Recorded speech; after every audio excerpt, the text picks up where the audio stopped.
Well, welcome back, everybody, to a new episode of Tech Whispers. Very excited to be here.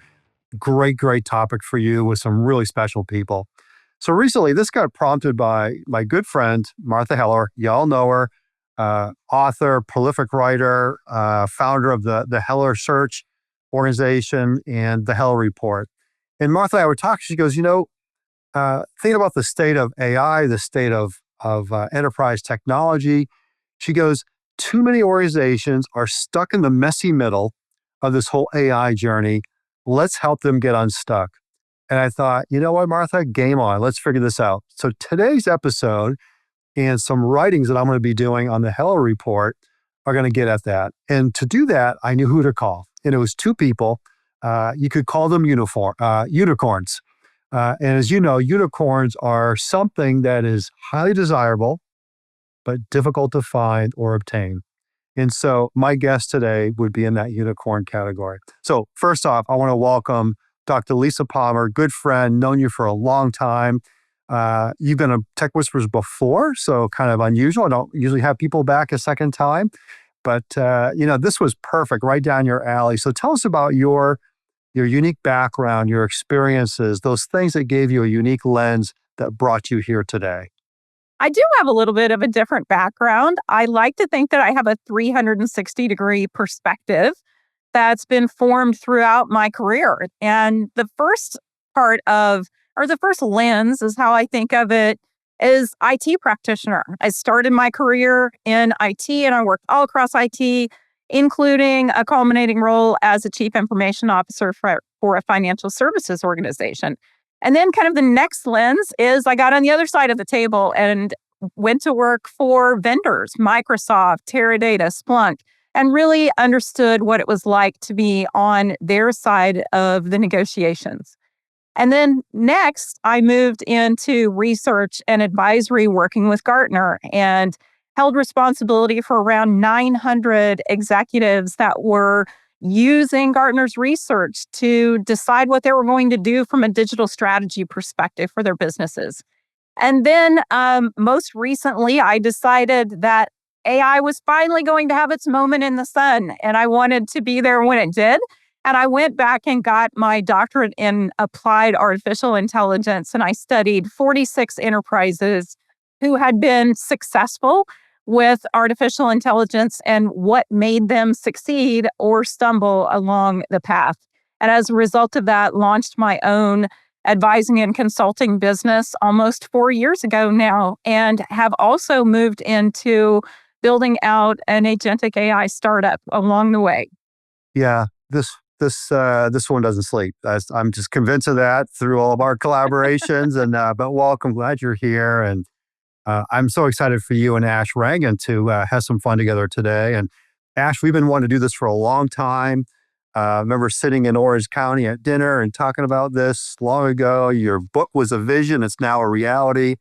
And I'm going to just share with folks, you are a award-winning CIO. You've written a really cool CIO to CEO story. I hope you'll talk about that. But truth be told, you did fail at something. You failed at retirement. So take it away, Ash. Well, thank you very much. First and foremost, for having me on your show. It's a privilege and an honor to be invited. I know the kind of people that you've fielded here, and to be recognized as somebody worthy of being on the same stage, that in itself is an honor. Thank you. I appreciate that.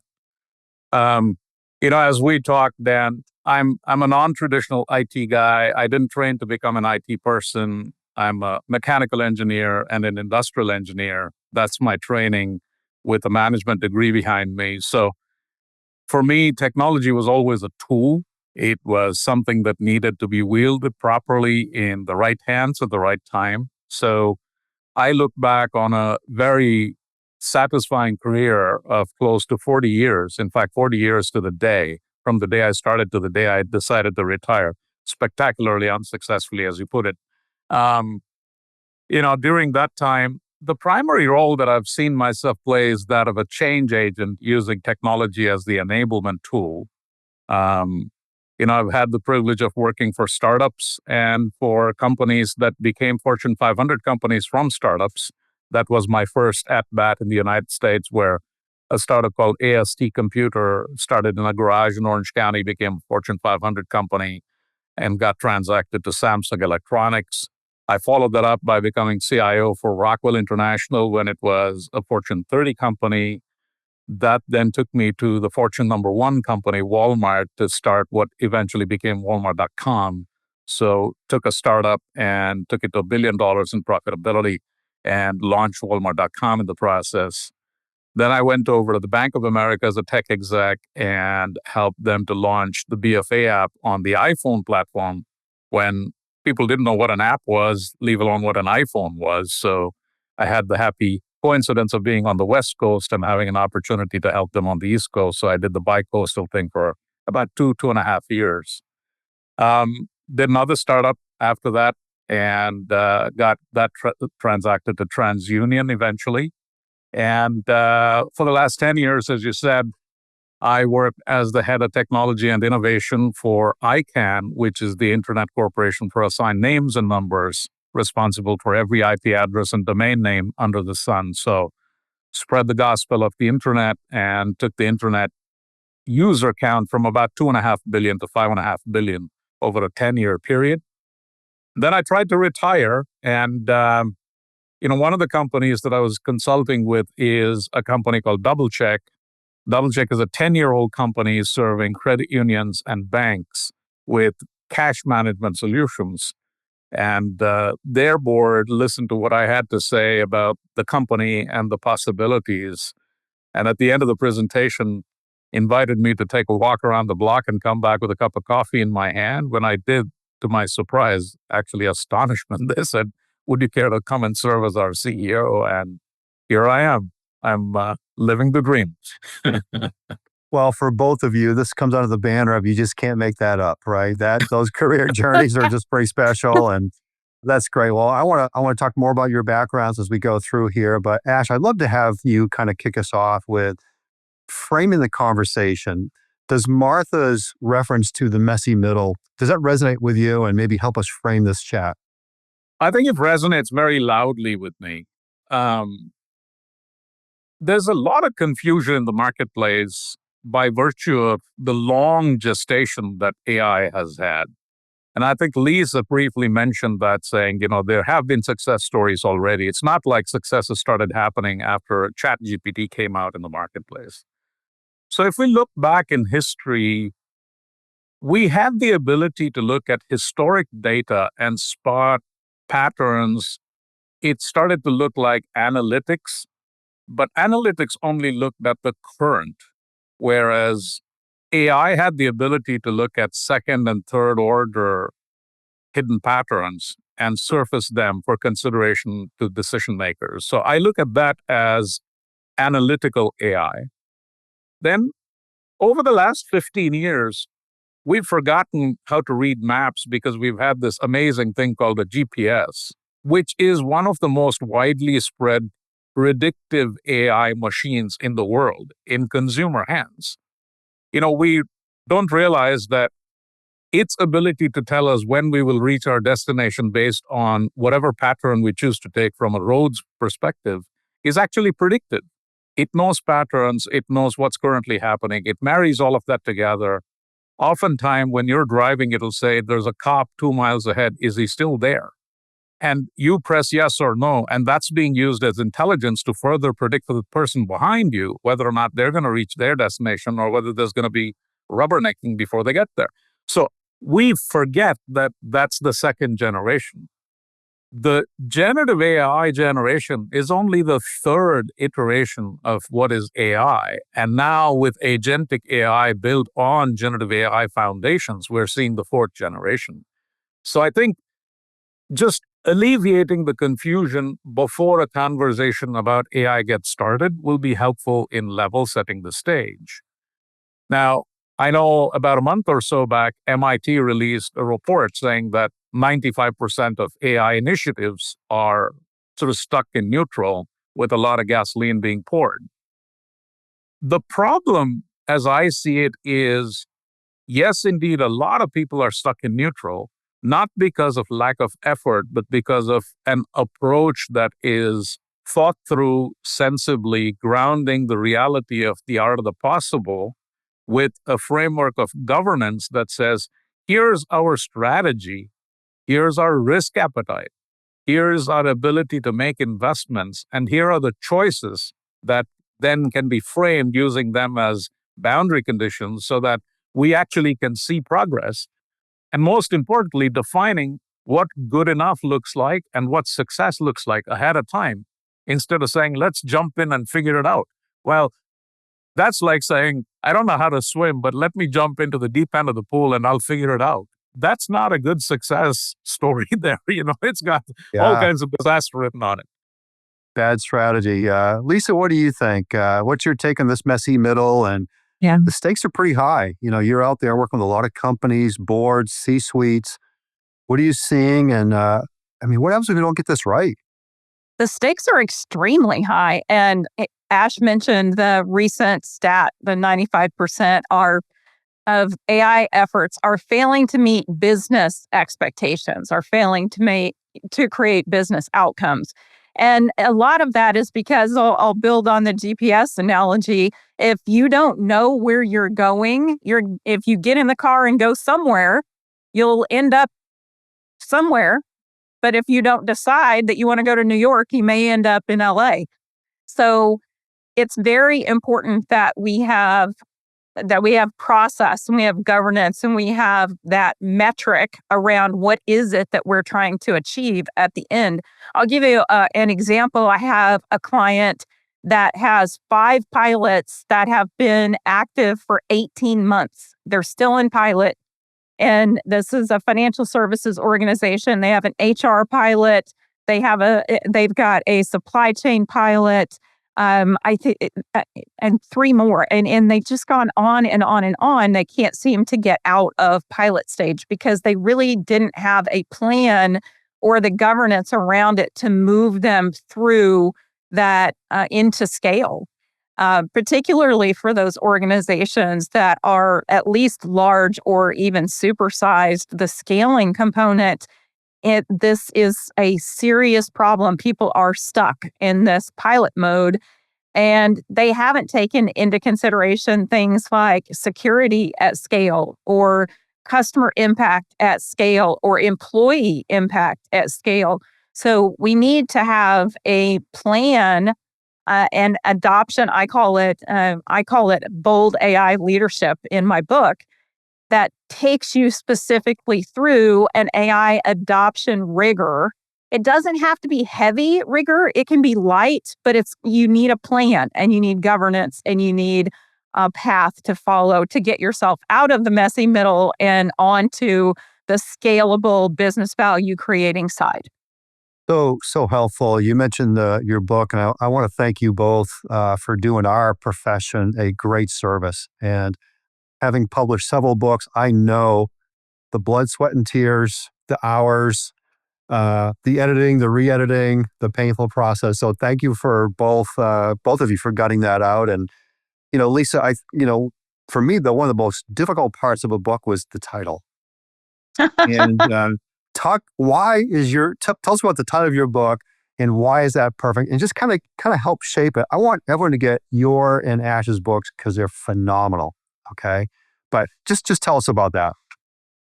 So my book is called Show AI, Don't Tell It. And this is the mantra that we live by, because you have to capture hearts before you can capture minds. People have to be able to be excited and interested and be able to envision what is possible at the end of the pain that they're going to undertake. And the reality is that AI includes a ton of change management, right? Ash mentioned that earlier. So much change management.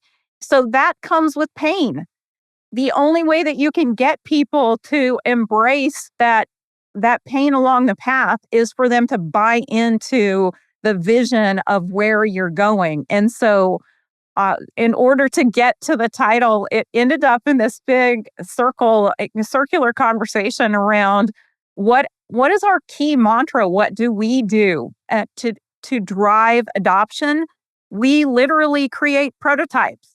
So one of the prototype examples was a hologram tied to a chatbot to really bring to life for a large entertainment organization what was possible, what was the fan experience that they could create.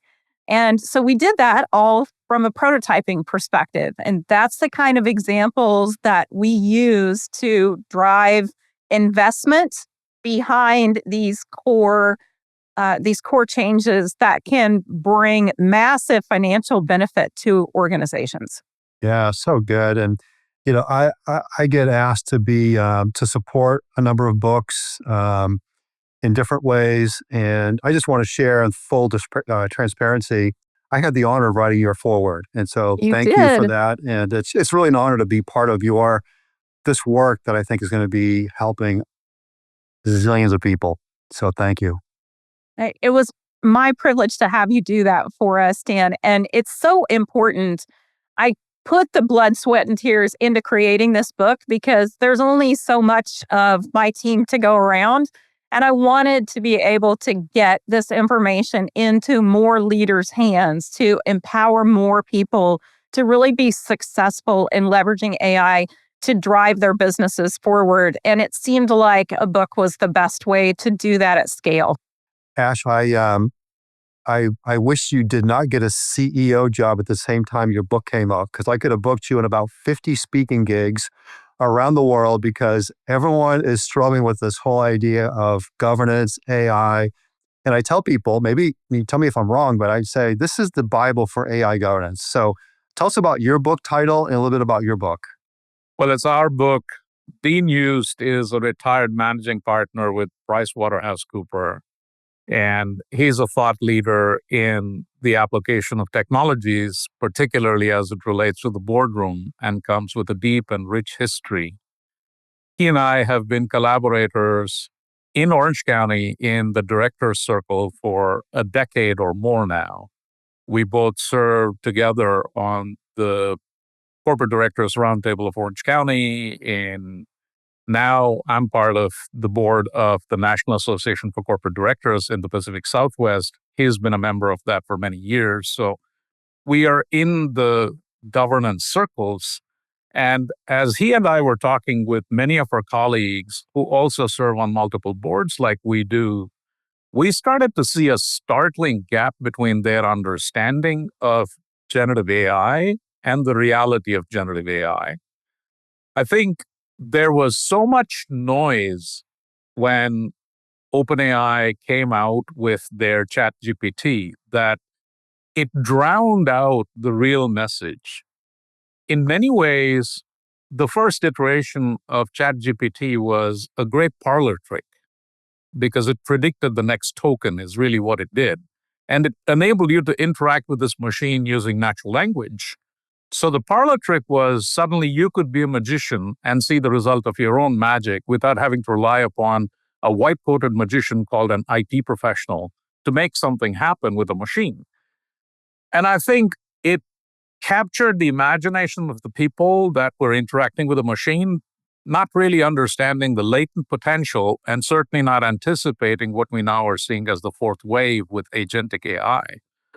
So all of that started to create a lot of confusion in the boardroom, where there was this desperation to make sure that people were not being left behind for lack of governance, while at the same time there was a startling gap in understanding of what was actually happening in the background. So Dean and I talked about it at the beginning of last year and said, we're going to put our back into this and make this into something that people can actually use as a handbook. So we named our book Governance in the Age of Generative AI. And we deliberately subtitled it as a director's handbook on generative AI without necessarily qualifying the director title as a board director. We said, a director could be a director in a company. So it's a manager at a relatively elevated level who can grab this and say, let me figure out how to make investments in AI. So it was provocative, but it was deliberate. And that's the reason we came up with the title that we did. I love it. Well, both your books are very pragmatic. There are things you do things with immediately, and both business and digital folks need to read this book. And so both your books. Ash, not to give away the store, so I want to be sensitive to what's in the book, but we all know when you build a house, you better have a really darn good foundation, right? Because we know what happens if you don't. You've seen the sinkholes, right? Things like that. But talk about AI governance in the context of the foundation we need to build and how to avoid the messy middle as best we can. I think of this and I talk about this whenever I get the opportunity as thinking right to left. It's very easy to think left to right, where you start something and you have hopes and aspirations that you actually land up at the desired end spot. But to me, if you take the analogy of building a house, I built my house. This is where we're having this conversation from. It started out by what do we need in the house and why? What's the purpose? So what's the size of the family? How many bedrooms do you need? How many bathrooms should be attached or not attached? How many suites do you have? How many central locations for gathering do you need? What does the outdoor look like? So you're literally starting with the end goal in mind. And I think that's a very important consideration with AI because the latent potential of AI is enormous. And between here and realizing the potential is investment, focus, and a lot of work. But you have to have that end view in mind, which is the rightmost point in the journey, and then work your way back from that saying, what do we need step by step to get us there if we now are here?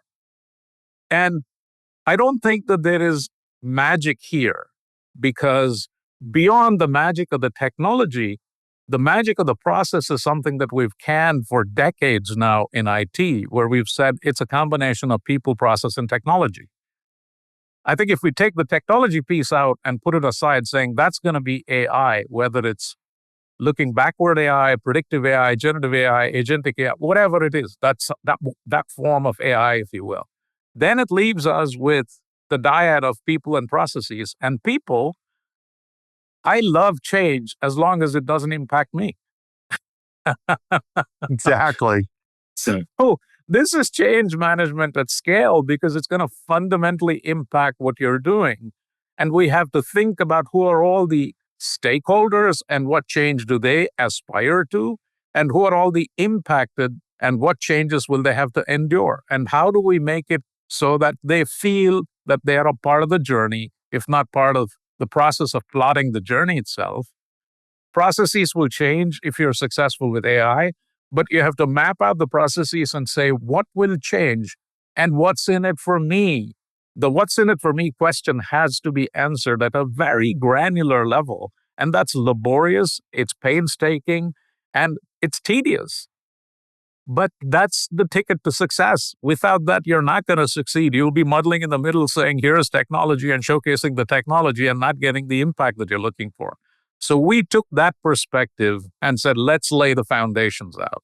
So good. I'm gonna come back to this topic, Lisa, with you in a couple of minutes, but I'd like to, one of the points Ash made is just kind of like the state of the industry. You didn't say the words, but a lot of people have gotten distracted by the bright, shiny object, right? And we know not to do that. And, Lisa, you and I have found some really fun ways to collaborate in helping companies and C-suites here. But we often hear the question, can you come help us with our AI strategy, Lisa? So share some of your guiding principles. I'm thinking like speed with rigor, things like that I think would be really helpful to slow the game down for people.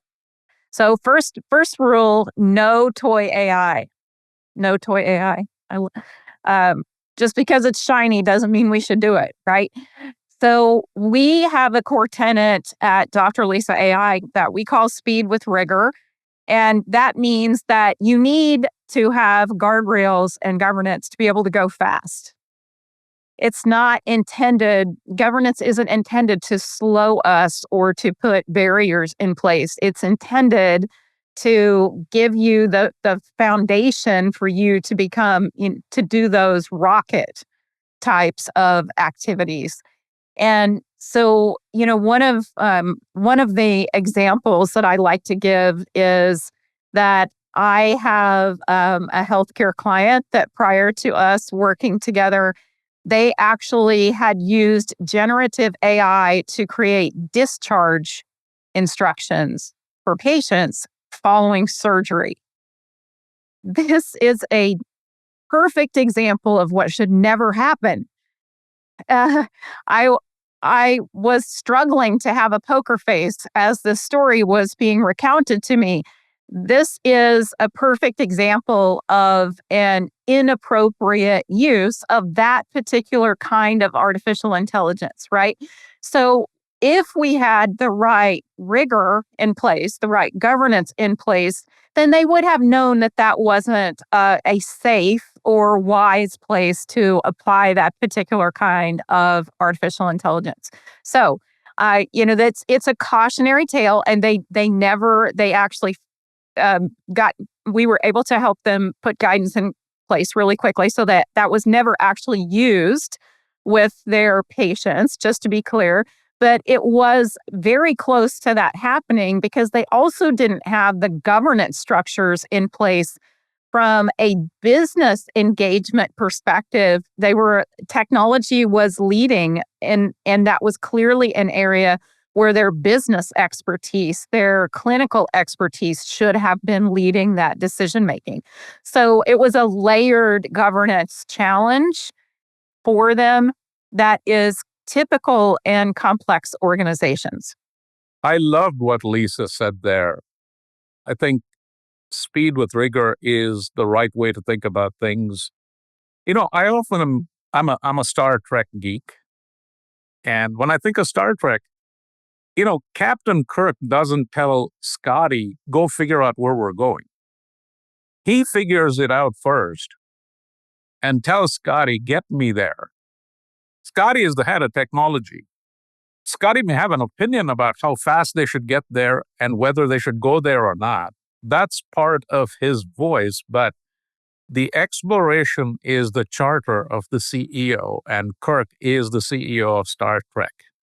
So I think we just need to think about that for a second. I think we see this trope get played out in all kinds of celluloid formats on small and large screens, but we don't connect it to our everyday life. I mean, I don't ask my son whether we should be traveling somewhere at 100 miles an hour because his teenage juices say, yeah, let's do that. I figure out where we want to go and then decide at what speed makes it reasonable to get there. So I think we just have, we sometimes lose this plot line when we get into the business, and we get excited about the possibility of technology because somebody is very convincing with the storyline, if you will. But I think having that, let's step back and see where we're headed first, is a good step to take back. I recall hearing from a military services friend of mine, a retired brigadier general, who said, we use this in the military all the time. He said, slow is smooth and smooth is fast. So they think everything through first and make sure that every voice has been heard, and then they decide. His job as a general is to make the decision, but once the decision is made, there is no further discussion. You move, and you move very, very fast. And the technology is what helps you to get there really fast. So I like those analogies to anchor the kind of thinking that we need to have. Ash, you're right to left thinking. Got my wheels turning here. And one of the things I've learned from you, I've seen you in action. The great leaders ask great questions. They don't ask the same question everybody else. They ask a different question. So what's the question that boards, C-suite, CIOs should be asking and or prepared to answer today from where you sit? I had a mentor who told me early on in my career, he said, do not open your mouth if you don't wish to change the direction of the talk in the room. You have nothing to offer. You're just supporting something that's already been said. So ask questions that fundamentally change the direction of travel, and be insightful about thinking the question through before articulating it. And I think that's even more important in the boardroom, because at the end of the day, the charter of the boardroom is to have a perspective on strategy and on risk management. and on fiduciary responsibility so that resources are being appropriately deployed for the betterment of the firm. So I think one of the most important questions to ask is not to be distracted by the shiny object called AI, but instead to ask, do we actually have a use case for AI in our firm now? The default answer is not yes. The default answer for me is a no, actually. It is then to provoke the question deeper and say, really, is it really a no? If it is not a no, tell me why it's not a no. Because if you're in the operations bowels of the company, come and tell me what is the productivity that you think we will get as a result of deploying this. And there may be a fantastic case, but articulate the case because now you're articulating the outcome. And if it's on the creative side of the house saying, we'll get to market faster, we'll have better products, whatever that is, articulate the case saying infusing AI into a product suite is going to do yeah and so. Okay, tell me what that is. Describe it to me so that I can understand it. Those are good questions to start with. And I think even inside of that, if it's a productivity-driven discussion, a second question for me, which should be asked is, so why aren't we waiting for a vendor to do this for us? It's okay. Every vendor in the world is trying to infuse AI and supply that to you at marginally low cost, if not marginally no cost. So why should you make the investment just because you have an idea about productivity? Have you explored the art of the possible with everything that's AI in the product suite offered by your vendors? If you haven't exploited it fully, leave alone explored it, then why move forward with an internal investment? It doesn't make any sense. Yeah, Whisper AI is great. Let's go ahead and put it into a voice chatbot. There are lots of voice chatbot applications out there where you don't have to make an investment at all other than just license the use of the tool. So I think having those kind of conversations start to change the course of the dialogue in the room and removes the focus from the shiny object and onto the business end of the spectrum saying, why do we need this? What do we want to get out of this? So many golden nuggets here. Not silver bullets, golden nuggets from the two. We could go home right now and everyone would be happy, but I've got more. I've got more for you. So, Ash, I can't remember if it's a conversation we had. It's in the, probably, I think it's in the book, but you talk about some different roles or persona, like the makers, the shapers, the takers. So that's a construct that's attributable to McKinsey and their Global Institute. I was exposed to that early on as we were talking about this new shiny object called generative AI. And I think Michael Shui was the one from McKinsey Global who made this as a presentation back in the way when, 2 years ago. And he said, look, everybody is enamored by large language models. And everybody wants to put $1 billion into building a large language model. And probably there'll be a lot of people who do that. Strangely enough, I looked back at that statement as I was preparing for this podcast. There are 1,500 large language models that are available. And if I were to challenge us three, I don't think between the three of us we can name more than 15 of them, leave alone 1,500. So it's a winner-take-all kind of a marketplace that we're seeing here where there'll be a 99% sort of, early death rate eventually with consolidation or just disappearing. So the large language models, the training costs have plummeted to the point that it's about 1% of what it was when it started out. And the methods have improved, especially on the back of things like DeepSeek. So that is the maker model where you say, I'm going to create my own large language model. Then at the other end is the taker, which is I'll wait for my vendors to come up with whatever it is that they do with whatever models they choose to infuse their products with. And it'll be at least an equalizer in that I will be no farther behind than the competition. We will be at par with them. And then there's the middle of a shaper, which says we have the talent to take an off-the-shelf model, but with enough talent in-house that we're able to change weights. We're able to use retrieval augmented generation. We're able to infuse the base model with proprietary information. We're able to create the guardrails and the walled gardens inside that contain our information so that it doesn't backflush into the great unknown. These are advanced skill sets that many companies in the Fortune 500 space can, in fact, leverage because they have the ability to invest in the talent pool. But it's the talent pool that enables those larger organizations either to become makers in the rare case, or certainly shapers if they wanted to become proprietary and help them with things that are inside of their walls. And they're very protective about those walls to ensure that there's no competitive leakage of intellectual property. So that continuum of just being a taker, yeah, you're on a level play field. You're a shaper, you're starting to step up to the next plateau. And the rare few, which are the makers, saying, we're going to break new ground here and claim a new territory that nobody else can get into unless they put enormous amounts of work and catch up with us.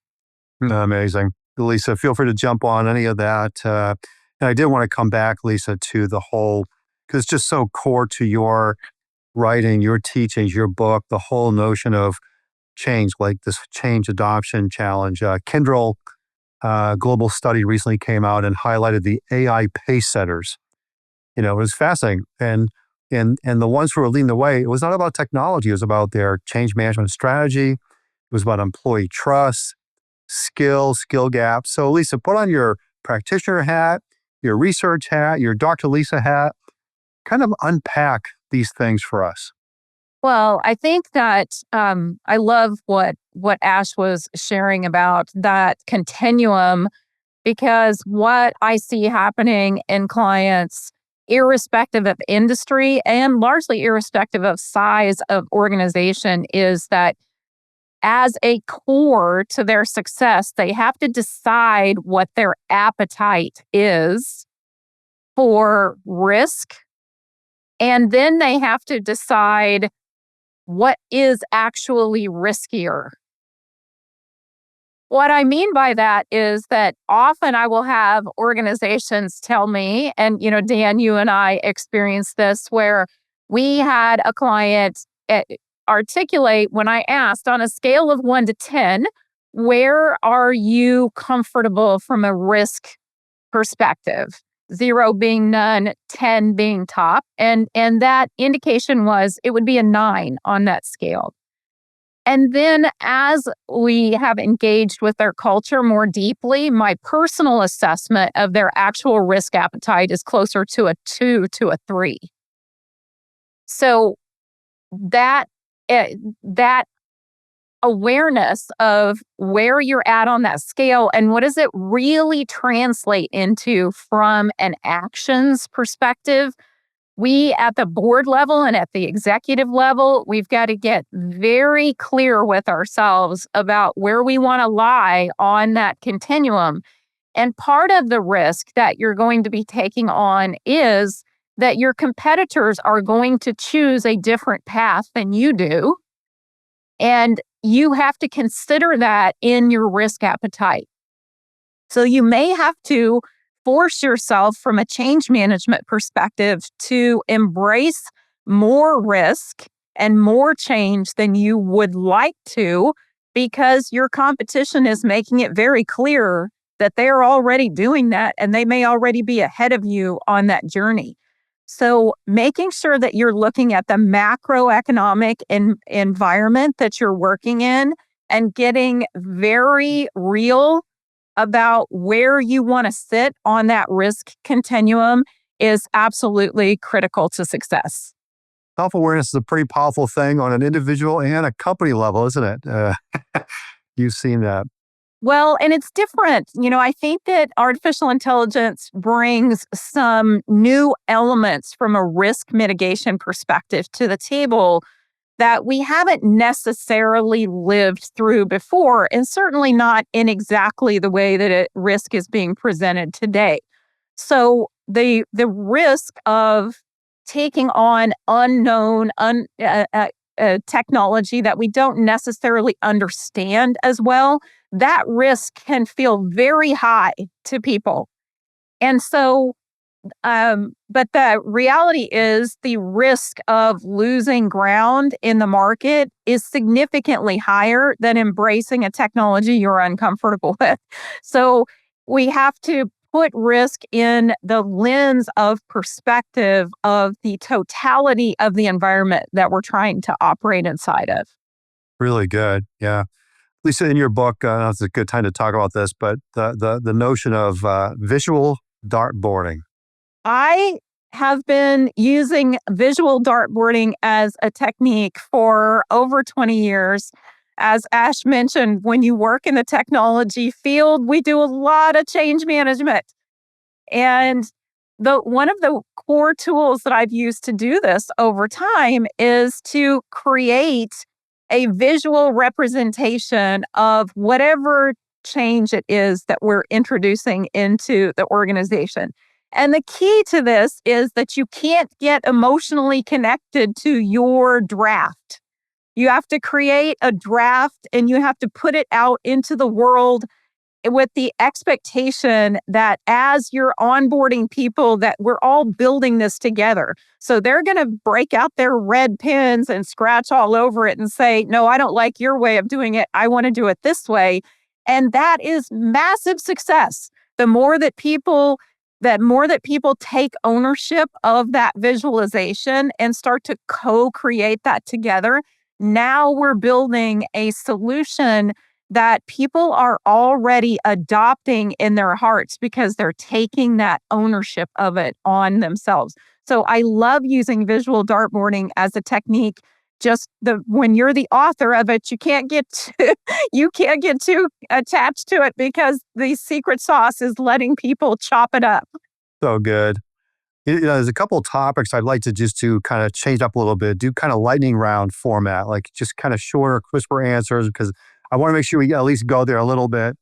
One is around data, one's around metrics. Okay. So, Ash, I'll start with you on data. I mean, this is not a new story. We know this has been important. We've been talking about it for years. AI's changed the game though, right? When it comes to data. Indeed, it has. I'm going to start out by having a provocation here. If I say edge case, do you understand what I mean? Or a corner case? No. Lisa's nodding, you're shaking your head. So exactly. The point that I'm trying to make is, the moment someone talks about cases, they're trying to figure out whether there's a representative set of data. And really, that's what's important with AI.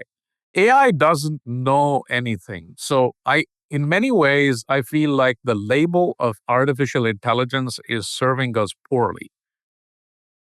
It does not know. It doesn't know good data from bad data. It doesn't know from inadequate data to representative data. It doesn't know from dense data to sparse data. It doesn't know anything. All it knows is matrix arithmetic in the background to predict the next token.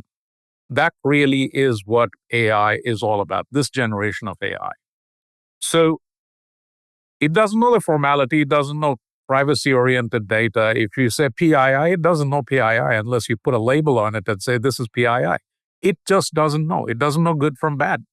It's not a value determinant, in other words. So these are human constructs that have taken millennia to derive, and we're expecting this machine suddenly to become human-like in its ability to discern at the same level of distinction with nuances as we have gained over millennia overnight. We want it to be overnight a success. It's like saying, I worked 30 years and I'm an overnight success. Yeah, exactly. That's what it took.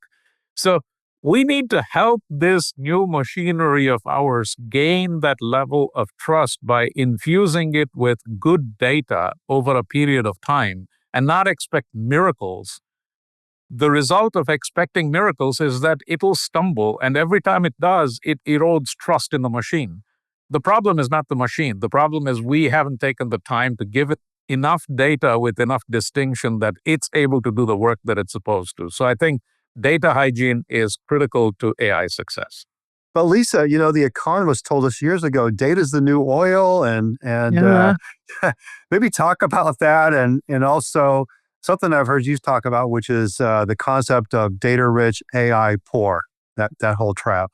I have stood in boardrooms where the tech leaders were asking for money to invest in AI projects, and they they're essentially grilled when it comes to the fact that they are called out for their data not being AI ready. And the boards literally will say, "What do you mean we're not AI ready? We've dumped millions into data over the past, 2 decades. How can we not be AI ready?"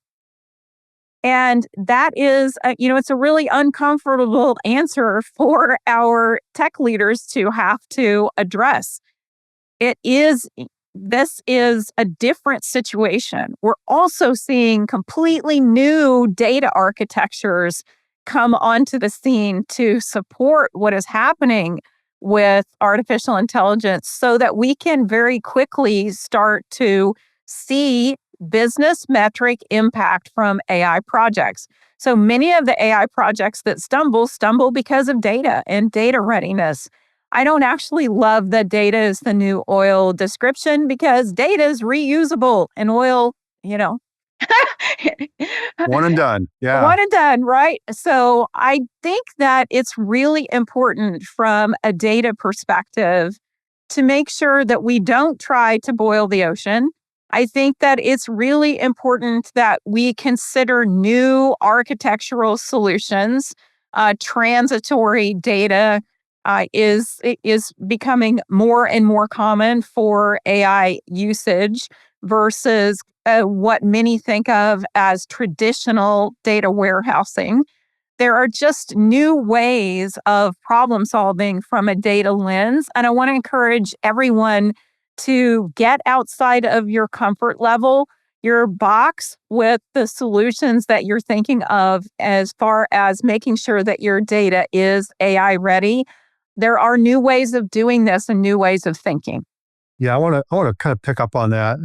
I had a conversation just 2 days ago, Lisa, with chief data officer, Fortune 200 company. Okay, so I want to kind of pivot to kind of metrics now, but before we go there, she said the CEO had his top leaders of the company together, and his whole message was around AI ready data. And he asked the team to come up with a report card. Like he wanted a measure, a metric. It was so valuable. He got it, right? Think of the global company. So are you seeing this in your work, and how are you helping companies tackle these kinds of metrics and data issues? I know that I keep coming back to this, but the reality is everything has to be grounded in what is the business objective? What is it that you are trying to achieve? And making sure that everything that you focus on from a data perspective is specifically going to help you to drive what that outcome from your AI solution that will never be reached if the data isn't ready to do that. So, frankly, when you're thinking about use cases, when you are thinking about where do we want to create impact, if you know that one area is fraught with data challenge and you're not in a place in your business where you already have momentum, where you have what I call the flywheel spinning around AI efforts, please don't start there. Pick a different business metric to impact and start where you do have the data that will help you to create positive business results that is, begins to make that flywheel spin. And as you learn and grow as an organization, you can take on those use cases where your data may not be as healthy for AI purposes. Yeah, really good. I appreciate that. And Ash, I'm gonna ask you a question that's gonna sound like I'm building up to a joke. Okay, so uh, a board director, a CEO, and a CIO walk into a bar. Okay, that's the buildup. Um, you've been in those roles. Okay, can we all agree on success measures? Like what should we agree on? How should we be measuring success of these things? It's a hard answer to come up with. It is. It's hard for a variety of reasons. Um, there is an underlying assumption of perpetuity in these three roles. And I think that's one of the underlying issues. So some of these projects could take 5, 6, 7 years. If you're fundamentally rewiring something that substantially changes how you go to market, for instance, that could be 5, 6, 7 years in the making. And yet, in a publicly traded company's psyche, a quarter is about the end of vision. And 7 years is like, I will not even be here as a CXO. So why are we even having this conversation? So there is a fundamental disconnect between the reality of what it takes to achieve breakthrough and how short-sighted the vision is in that kind of a discussion. So I think if you're able to get past that and understand that there'll be discontinuities, there could be changes in sponsors, there could be changes in the governors or the board, there could be changes in the team members.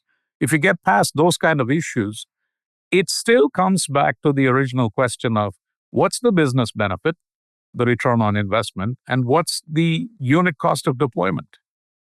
And measuring those two rigorously over the entire horizon, with the expectation being set that no matter that it's going to be 7 years in the realization, every quarter we will be able to show incremental progress and incremental costs. So we will build up over a long period of time to the crescendo that says we achieved the top of the mountain.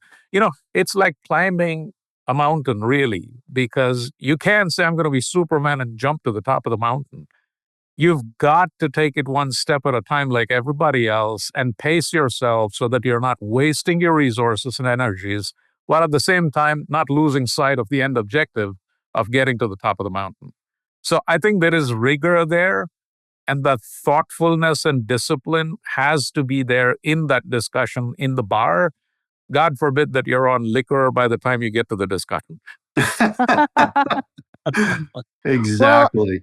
And I want to add there, Dan, that it's so important for us to identify the metrics along the way. So I love what Ash said there, because we know in artificial intelligence efforts, we know you have to iterate. You cannot use waterfall. You've got to use iterative learning processes, agile type processes.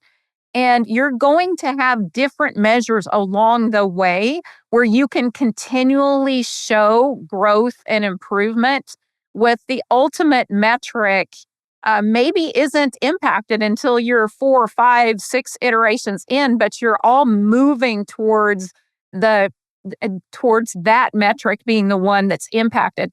So making sure that you've got those iterative business results that you can show along that path is going to be critical to maintaining the organizational momentum to get you to, if it does take 5 to 7 years to get to that ultimate outcome.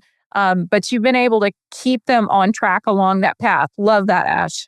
It's an amazing segue. I wanted to actually go there next with both of you, and Lisa and then Ash second.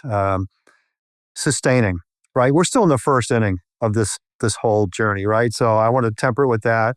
No one's at the top of the mountain yet. But once we work out of this messy middle, how do we stay out of it, Lisa?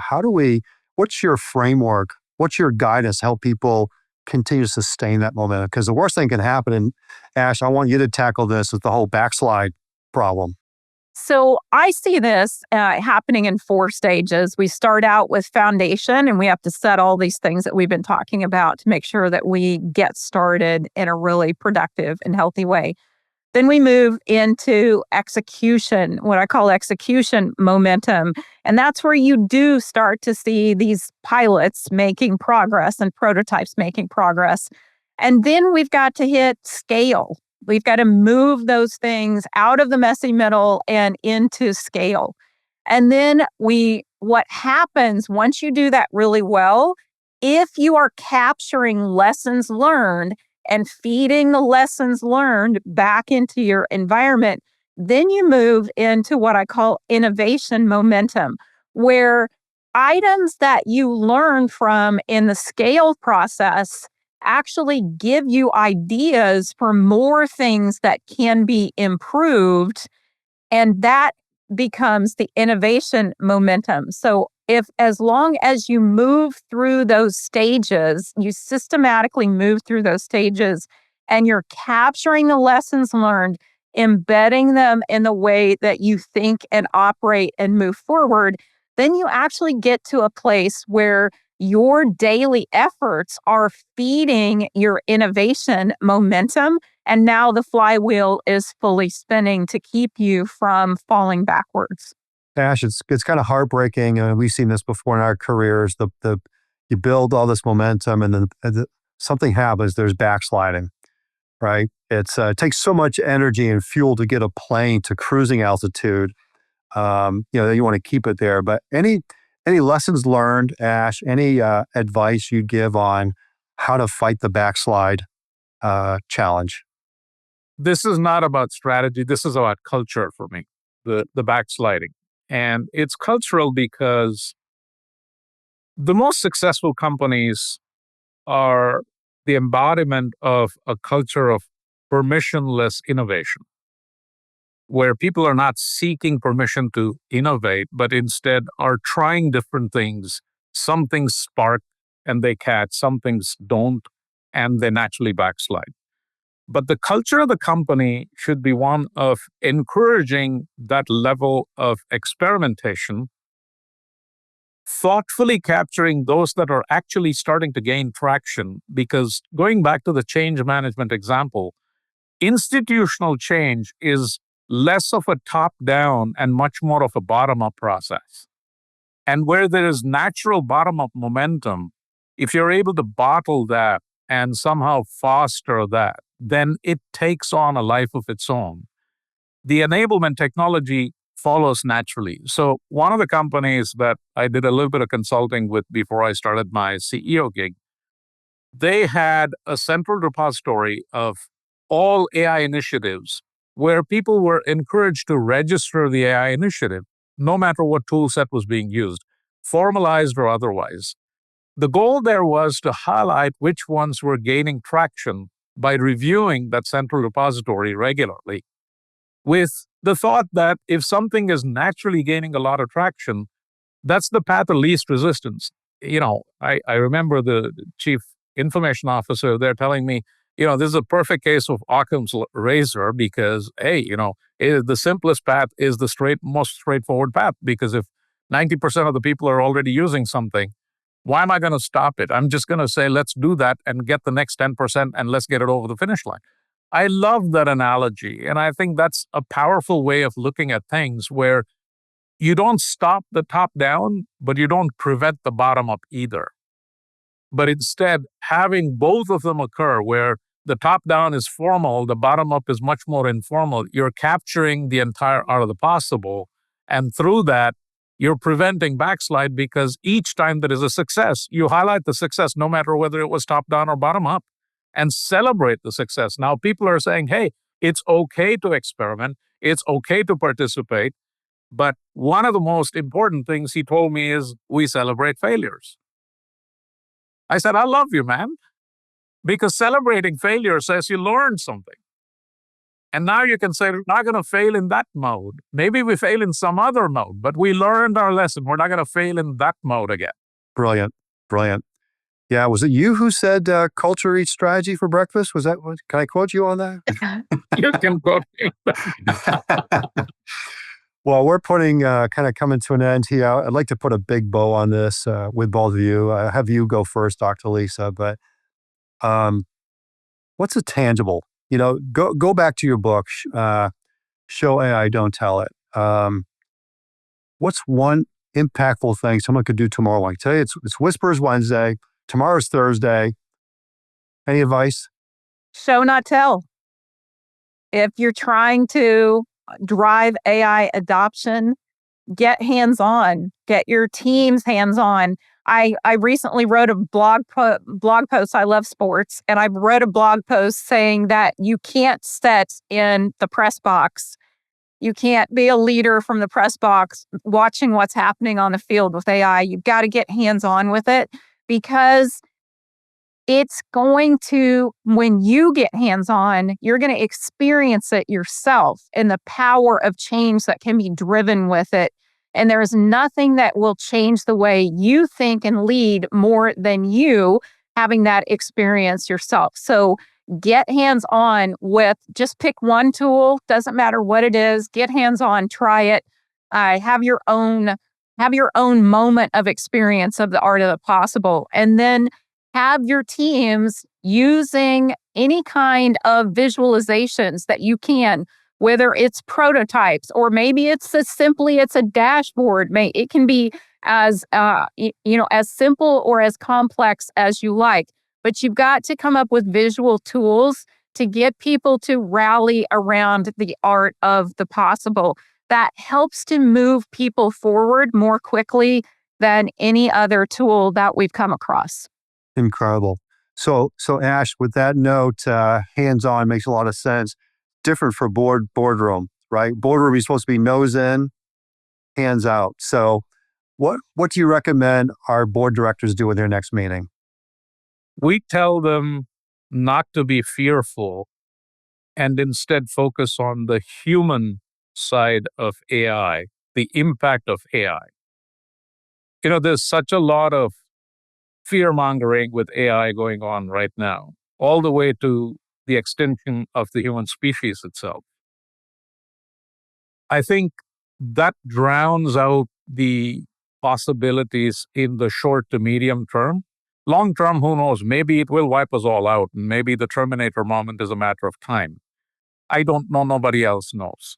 But in the meantime, we should not be fearful of ceding agency to something that we don't understand, but instead seek to understand, thereby potentially averting ceding agency. So let's not come to a foregone conclusion and therefore fail to act. Instead, let's be very thoughtful and say, as directors in the boardroom, it is our obligation, it's our duty of care to act, actually, by weighing the strategic implications and balancing it with risks and saying, let's make this happen. Incredible. Well, I want to leave it there. I'm very appreciative of your time, both of you, with this. Thanks to Martha Heller for instigating this idea. And the three of us are going to spend some time now working on an article for the Heller Report. So that's going to be a lot of fun. We're going to do some additional content there. But one more time, if you both could, Ash, if you could go first, remind us, name of your book and where do we go find it? It's available right now. Thank you. The name of our book, Dean Youst and I wrote this book. It's called Governance in the Age of Gen AI.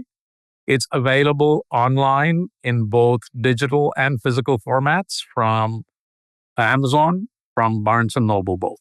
So the name of my book is Show AI, Don't Tell It, Build Buy-in with Visual Storytelling. And it is available on, you can find it at multiple retailers, but you can go to drlisa.ai/book, and all of the different locations that you can purchase it are listed there, but all the big ones. Excellent. Well, thank you both. Folks understand why the build-up, why this was going to be so fun, and so much more, and we'll go there with the article in your book. So thank you both. And to our amazing audience, thank you for tuning in. Thanks for sharing this. This is a really important one, this episode, so make sure you share it out. Until next time, y'all be well.